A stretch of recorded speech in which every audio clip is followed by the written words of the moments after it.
Gildan Media, a division of Recorded Books, presents 9 Lies About Work, a Freethinking Leader's Guide to the Real World, by Marcus Buckingham and Ashley Goodall.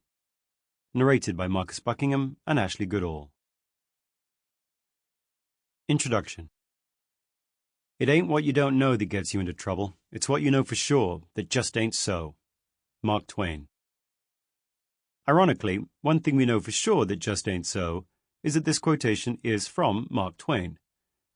Though it is most often attributed to him, the truth is that no one's sure who coined it.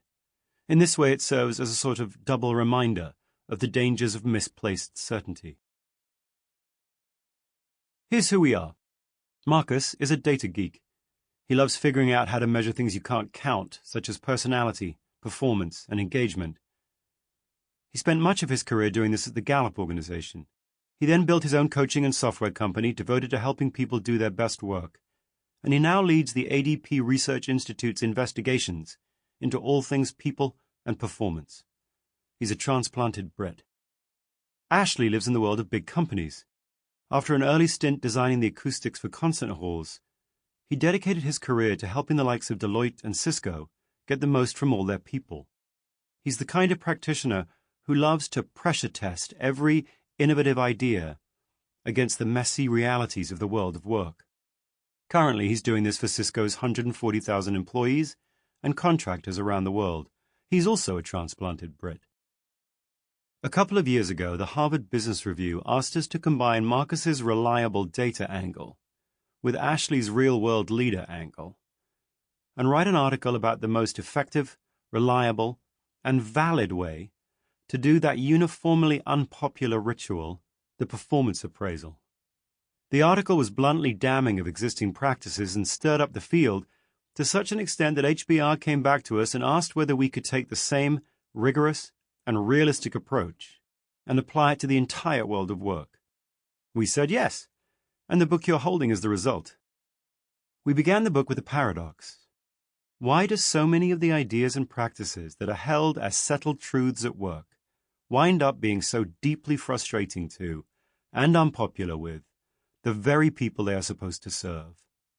Why, for example, is it a settled truth that having your goals cascaded down upon you from above is the best way to align and evaluate your work, when those of us in the trenches feel the yearly goal-setting process to be meaningless rigmarole with little connection to our actual work? Why is it a settled truth that you need critical feedback, when in the real world, most of us lean away from such feedback and feel more inclined to give it to the other guy than to get it ourselves? Why is it a settled truth that your manager can reliably rate you on your performance, when on actual teams, none of us have ever met a team leader blessed with perfect objectivity? Why is it a settled truth that all the best leaders possess a defined list of attributes that you should aspire to acquire, when in our everyday lives, none of us have ever met a leader with all of these attributes? This paradox led to the core idea and audience of the book. The idea is this: the world of work today is overflowing with systems, processes, tools, and assumptions that are deeply flawed and that push directly against our ability to express what is unique about each of us in the work we do every day. Workplace data buttresses this idea. Global worker engagement is weak, with less than 20% of workers reporting that they are fully engaged at work. And economists, in seeking to explain the global decline in productivity growth since the mid-70s, have suggested that the technological advances and management strategies that worked to propel productivity in the past have been fully implemented and are no longer contributing to productivity. In other words, whatever our current practices may be, they're no longer giving us much lift. These practices are by now so commonplace and ingrained that they're hard to see for what they really are. Some of them we encounter as the necessary but frustrating things that large organizations just do and have always done. Some of them, though, are born of convictions held firmly by those who run our companies and who then impose these convictions on the rest of us. Together, they form the backdrop and justification for almost everything that happens to us at work: how we're selected for jobs, and how we're then evaluated, trained, paid, promoted, and fired. And yet, look more closely, and you'll discover that they just ain't so. We could call these things misconceptions, or myths, or even misunderstandings, but because they are pushed at us so hard, almost as if they are being used to steer us away from the world as it truly is, we'll call them lies. There are 9 of them in this book. And since, in Picasso's framing, every act of creation is first an act of destruction, before we can build something strong and fine with our teams, we need to deconstruct each lie, to discern how it begins life as a truth in one small set of cases, and then spreads into a lie applied to all cases, and then push on to uncover the broader truths hidden behind. The first 3 chapters, after asking why culture, plans, and goals are imposed on us so resolutely, reveal better ways for us all to pull together. Chapters 4, 5, 6, and 7 each address a particular aspect of our human nature, and then reveal how we can best grow ourselves and our people when each of us is so glaringly and enduringly different. Chapter 8 questions why balance is held up to each of us as the ideal, and then presents a very different aspiration.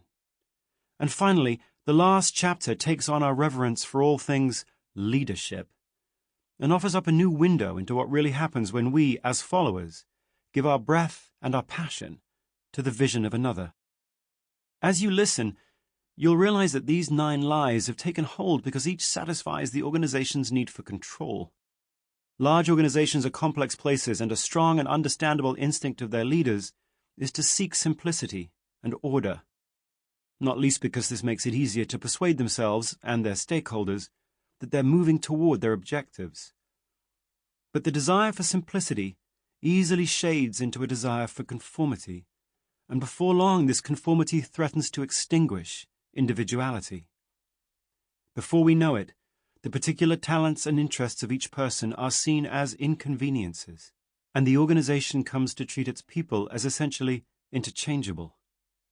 This is why you're told that your organization's culture is monolithic, that the plan must be adhered to, that work must be aligned through cascaded goals, that humans must be molded into well-roundedness and given constant feedback until they become so, and that each one of us must rate the others so as to conform most closely to the prescribed models of leadership, performance, and potential. You'll see as well that the strongest force pushing back against the lies, and the force that we all seek to harness in our lives, is the power of our own individuality. That the true power of human nature is that each human's nature is unique, and that expressing this through our work is an act, ultimately, of love.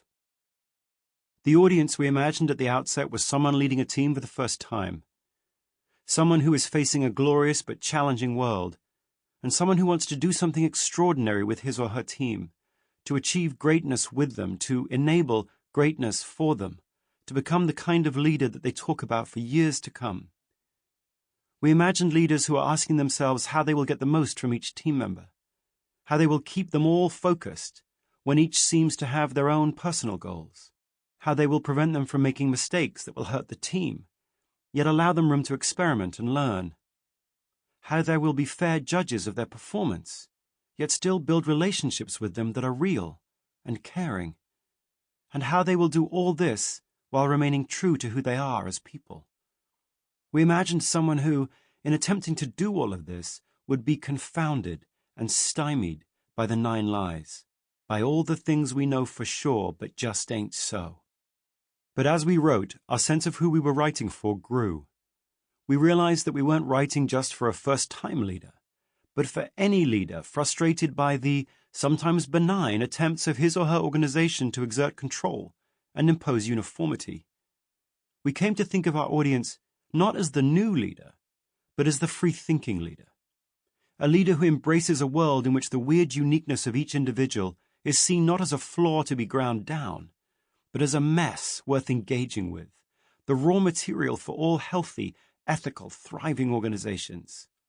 A leader who rejects dogma and instead seeks out evidence, who values emergent patterns above received wisdom, who thrills to the power of teams, who puts faith in findings, not philosophy. And above all, a leader who knows that the only way to make the world better tomorrow is to have the courage and the wit to face up to how it really is today. If this sounds like you, then you are a free-thinking leader. We don't know you personally, of course, but over the last 6 months, we've thought a lot about you, who you might be, how you might be feeling, and what you might need to thrive. This book is for you. Lie number 1. People care which company they work for. Meet Lisa.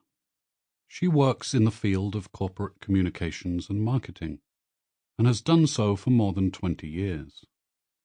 We spoke to her the other day about her recent experiences at work, in the same way that we speak to hundreds of people every year about their experiences at work.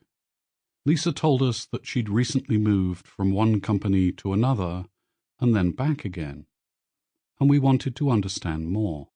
Here's what she said.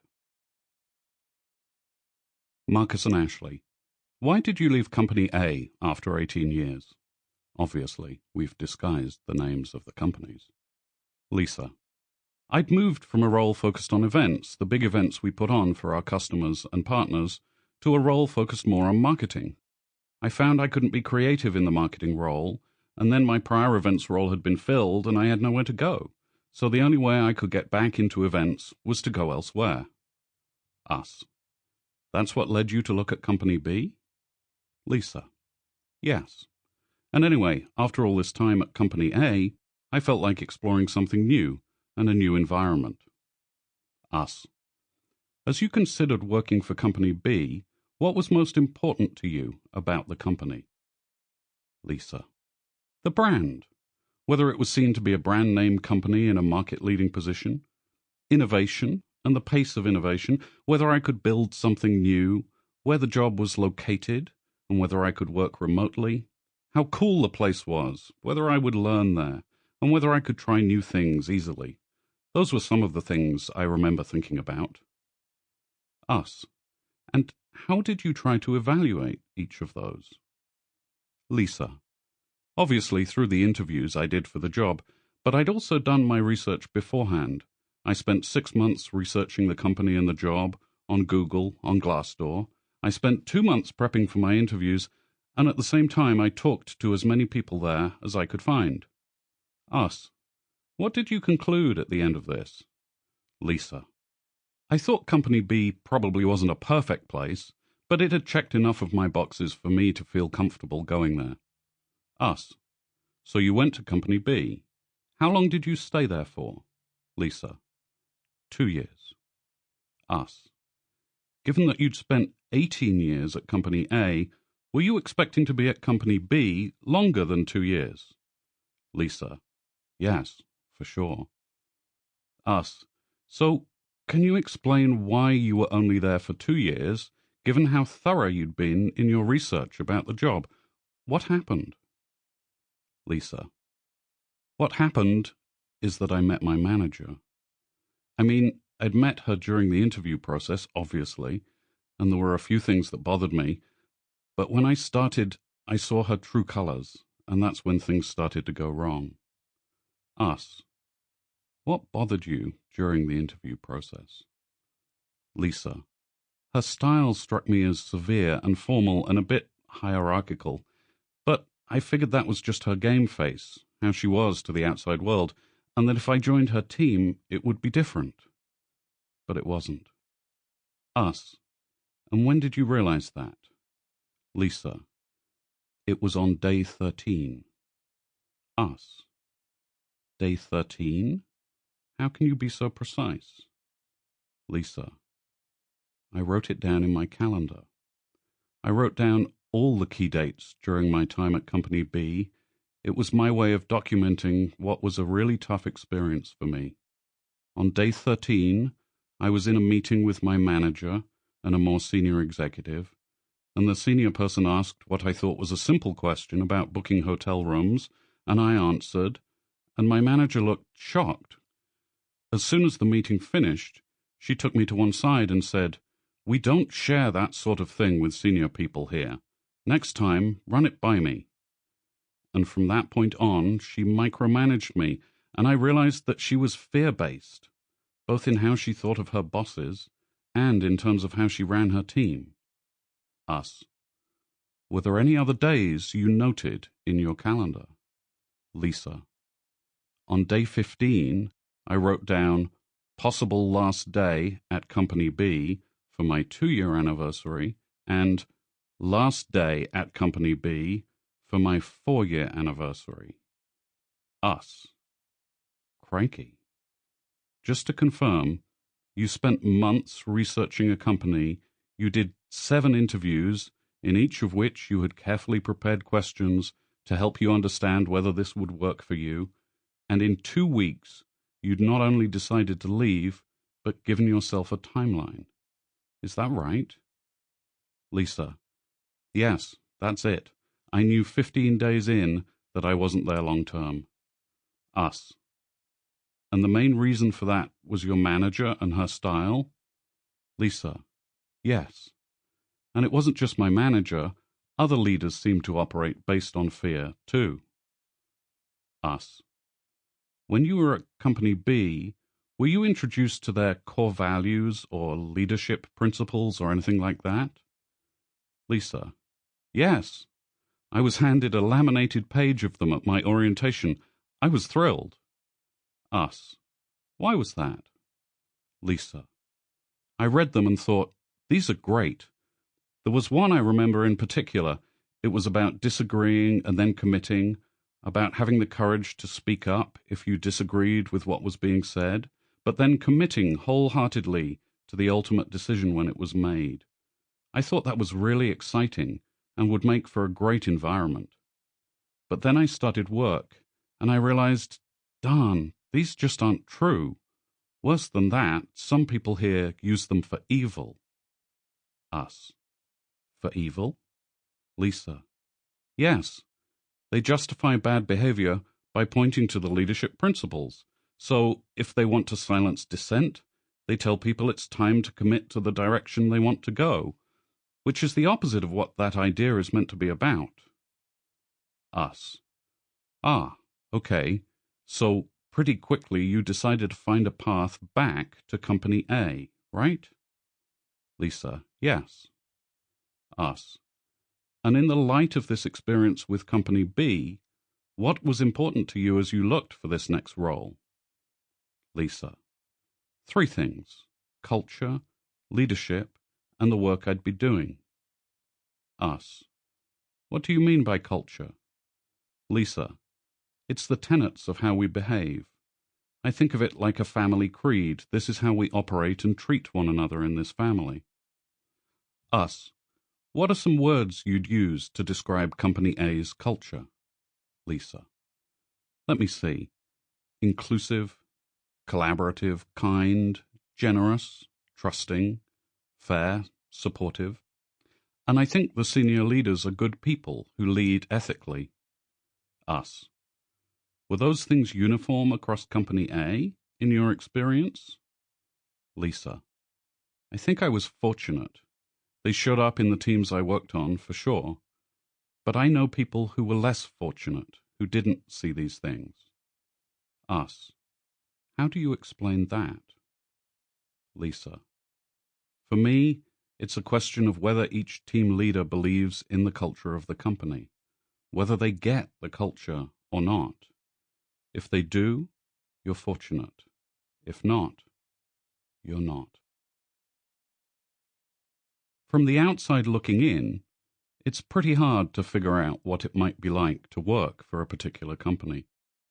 If you're job hunting, you might start by searching online as Lisa did, perhaps on Glassdoor or one of the other job boards where employees can rate their current company, or by talking to friends about where they've worked and what their experiences were. You might try to talk to a recruiter, although it's tricky to do that if you're not yet sure you're going to apply.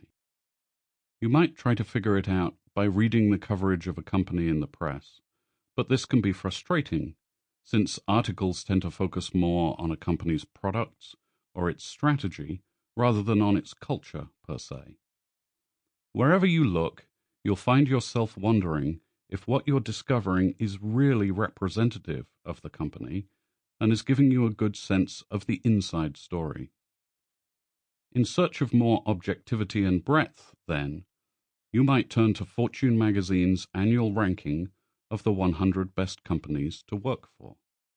Fortune publishes its ranking every January, and this issue of the magazine is one of the most widely read of the year. The ranking is based on an anonymous survey of the employees at each company, known as the Trust Index, together with a submission that each company puts together describing how it invests in its people and what it has to offer them, called the Culture Audit. From all this, the editors at the magazine and the analysts at the Great Place to Work Institute, which conducts the research, put together a list that tells you which companies are the best to work for that year, together with descriptions of the various perks they offer and brief testimony from current employees. In 2018, the top 6 in order were Salesforce, Wegmans, Ultimate Software, Boston Consulting Group, Edward Jones, and Kimpton Hotels, selected for reasons ranging from the pragmatic, paying bonuses for employee referrals, offering Starbucks gift cards during busy times, on-site child daycare, to the noble, giving millions of dollars worth of reclaimed food to the hungry, building environmentally friendly offices, always trying to promote from within, to the quirky.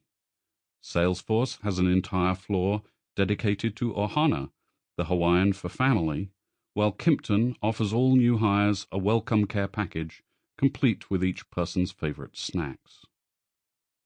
If you are indeed looking for a job, you read Fortune's list in search of insights about a given company. What will your colleagues be like? How will they treat you? What will a typical day be like? Will your work be interesting, challenging, and valued? Is this a company that really cares for its people? If you go through the long process of applying and interviewing and negotiating an offer and ultimately landing a job there, will this be a company that puts as much into you and your career as you're going to put into it? What, precisely, is this list measuring about these companies? Read the submissions, the press releases, and Fortune's own descriptions of the winners, and the word you land on is culture. Salesforce has a family culture, hence the Ohana floor. Wegmans has a culture based on its mission to help people live healthier, better lives through food. Kimpton Hotels has an inclusiveness culture. Each of these companies, it appears, has figured out what kind of culture it wants to build, and then has made it onto the list because it has been resolute and effective in its pursuit. Judging by these and other examples, this thing called culture really matters. It is potentially more important than what the company does. Culture eats strategy for breakfast. How the company does it, how much the employees get paid, or even the company's current stock price. Culture matters, according to the voluminous literature on the topic, because it has 3 powerful contributions to make. First, it tells you who you are at work. If you're at Patagonia, you'd rather be surfing. You work in beautiful Oxnard, California, and your onboarding consists of a day-long beach party where you are gifted the CEO's autobiography, Let My People Go Surfing, and where your first meeting takes place around a campfire. If you're at Goldman Sachs, then never mind the surfing, you'd rather be winning. You wear your bespoke suit every day because you're a winner. It means something to say that you work for Deloitte, or for Apple, or for Chick-fil-A, and this meaning says something about you, something that locates you and differentiates you, that defines your tribe. Second, culture has come to be how we choose to explain success. When Tesla's stock was on the rise in the early part of 2017, it wasn't because people were finally getting the electric cars they'd paid deposits for a year earlier. They weren't. Rather, it was because Elon Musk had created a culture of cool, a place where you couldn't even see the cutting edge because it was so far behind you. When Toyota had to recall over 6 million vehicles, the direct cause was a problem with the shift lever assembly, but the deeper explanation we arrived at was that it was a problem with their polite, yet win-at-all-costs, culture. And third, culture is now a watchword for where we want our company to go. Almost overnight, a big part of the job description of senior corporate leaders has become to create a specific sort of culture, a culture of performance, perhaps, or a culture of feedback, or a culture of inclusion, or a culture of innovation, to shape the direction of the company they lead by infusing it with particular traits that govern how people behave. Beyond explaining the now, culture has become our handle on the next. As a team leader, you are going to be told repeatedly that you must take stock of all of this because you are responsible for embodying your company's culture and for building a team that adheres to these cultural norms. You will be asked to select only applicants who fit the culture, to identify high potentials by whether or not they embody the company culture, to run your meetings in a way that fits the culture, and, at company offsites, to don the t-shirts and sing the songs. All of which is fine, right up to the point where you start to wonder what, precisely, you are being held accountable for. Read the fortune list again, and you'll be struck by the fact that a very small percentage of what's written about your company is in your job description. Having an on-site daycare facility, giving all employees 20% of their time to pursue their own interests, offering large rewards for referring a new hire, and building solar panels on the roof are all admirable initiatives, yet none of them is within your control. They are commitments made by others, the executive committee or the board, and while you may think them worthy, and may indeed be proud that they are something your tribe contributes to the world, you can't do anything about them. They are off in some other place, far from the day-to-day projects and deadlines, the ongoing actions and interactions that actually comprise your world of work. When people ask you what it's really like to work at your company, you immediately know you're going to tell them not about the solar panels and the cafeteria, but about what it's really like. So you'll get real and talk about how work is parceled out, whether many managers play favorites, how disputes get resolved, whether the real meeting happens only after the formal meeting is over, how people get promoted, how territorial the teams are, how large the power distance is between senior leaders and everyone else, whether good news or bad news travels fastest, how much recognition there is, and whether performance or politics is most prized.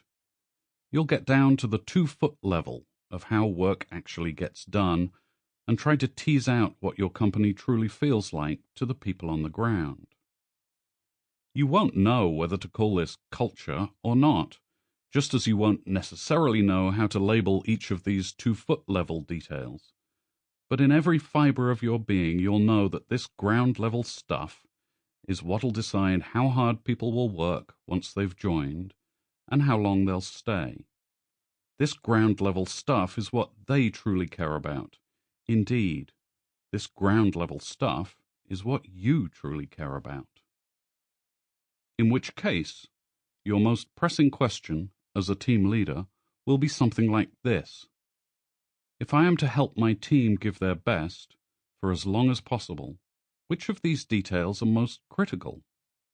Tell me the most important ones, and I'll do my level best to pay attention to those. We've spent the last 2 decades attempting to answer this question for you.